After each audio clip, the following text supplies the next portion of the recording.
First off, my name is Josh Hamilton, local guy here. Kyle Paulson, Where are you from, Kyle? Corvallis, Oregon. Your name?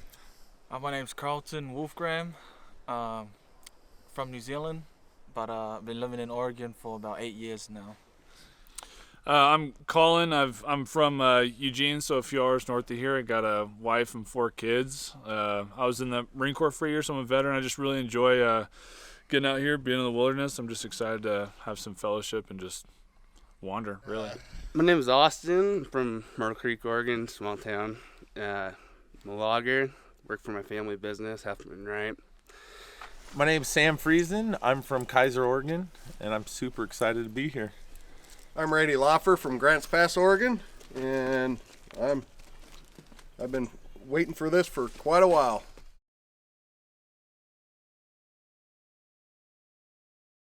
Truthfully, I suck at elk hunting, so figured this would be my best opportunity to get into them, learn something about them, and just hang out with new guys out in the woods. Well, second year hunting. I didn't have anybody to teach me growing up. Wanted to get out, learn a few things, and I've never lived off my back, so it sounded like an adventure. Yeah, I never bow hunted before, or especially like this, back off my backpack. But man, what a life experience! It was amazing. Yeah, I really enjoyed it. What made you want to join the Crucible Project, the Life Outdoorz Crucible Project? I saw the video on Oregon hunting that you posted, and I just resonated with that. Just to be outdoors and just to like find out more about yourself, and just to just to learn more about hunting even, and the tactics of it. And yeah, I just felt compelled to want to apply and do it. And now I actually was out here doing it. Man, it was a blessing. Yeah. All right, Austin, what made you want to come on the Life Outdoorz Crucible Project? It was your video that I seen on TikTok. You saw it on TikTok. I seen it on TikTok. You were talking about sacrifice and what could you do to sacrifice. You sacrificed your elk season to get a group of us up here and chase an elk in this beautiful country. You don't get very many opportunities like this. I wanted to get away from some of my own problems back at home, and I think I definitely did it. So that's why I wanted to come out here. Well, when I saw the application for the Crucible Project, I mean, it kind of came to me. Like, I don't have any social media or anything, so my brother-in-law shows my wife, who shows me. It's just kind of odd how I came to it, but I really saw it as an opportunity to kind of hit reset, come outside, decompress, hang around some really cool guys and enjoy some fellowship, but also, chase some elk. And general season, it's all changed in the past couple of years, so it's cool just to kind of get the lay of the land and get some experience in doing that.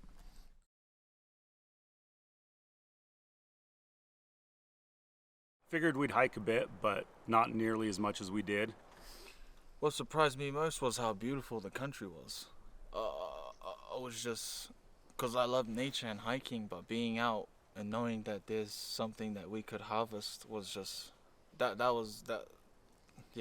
just being outside here was a huge surprise. And then, just being able to get eyes on an elk and hear it was, that was a surprise, because I had never heard a bugle out in the wild before, in the flesh.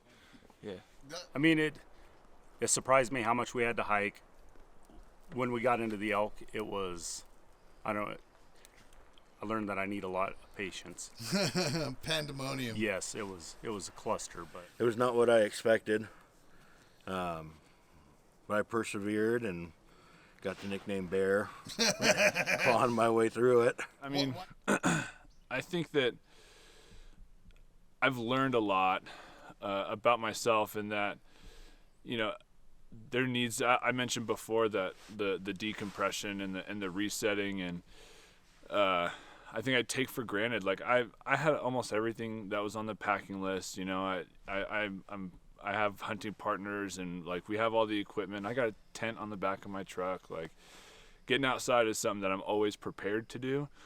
But I kind of lost a connection point with my understanding of how much it really helps me get centered, re-energized, refocus, kind of tear away from the stuff that's kind of hanging you back or weighing you down.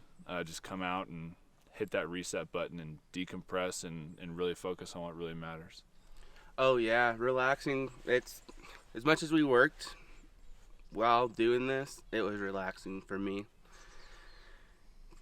It was a getaway from home, like town life. You're up here in God's country. It's a beautiful scene, and it really helps you just get back to yourself. And I really needed that. So, man, something that God spoke to me spiritually through this time. I mean, I think, the answer to that question, I think, is the answer to my last question as well. I mean, it's I think he spoke to me in the way that he's telling me how he speaks to me. Is I think the biggest thing is, like, you know, he spelt it out for me. You know, he's coloring by numbers just to get me to finally pay attention to how he wants to talk to me. Did God talk to you while you were out here? He did. Okay. Are you willing to share some of what God told you while you were out here? You don't have to.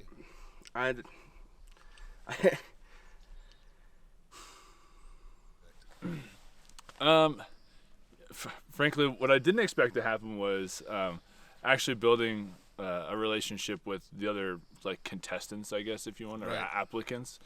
You, Gage, you guys are really charismatic guys, and it seemed pretty easy, and you guys are kind of like the hosts, so of course everyone's going to get along there. It's kind of like that's how it's going to go. But meeting a whole nother stranger who got here essentially the same way I didn't anticipate, being buddies with the dude I showed up here with. So Yeah, that's pretty cool.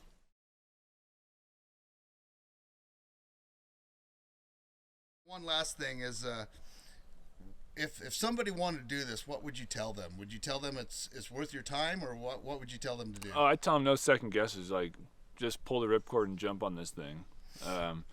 Absolutely. I don't even. Yes, I would tell them, like, this. Just jump 2 feet in. If you're thinking about it, do it. Cool. It's just the whole experience. Getting out with new guys, I was kind of apprehensive about the whole thing. Just, new guys out in the middle of the woods. But just go out and do it. And hopefully it was well worth your guys' time. Most definitely. Thank you. We appreciate it. Definitely do it again. Thank you, Born and Raised, as well. Yes. Thank you, Born and Raised. Thank you. Yeah. Thanks, Born and Raised. Bro, put the bonbons down and get off the couch. Like, literally, it's a lot easier than you would think. I had that stigma that this was going to be beyond my abilities before getting onto the Crucible, and I tell you what, it's not. It's just that first hurdle of getting off the couch and getting out there. You don't even have to come out and hunt. Just get out, find a steep peak and climb it, and the Lord will speak to you. And what would you tell somebody that's considering to come on this hunt? Do it. Nate's a great guy. The Life Outdoors is an amazing thing. And I'm really grateful for this.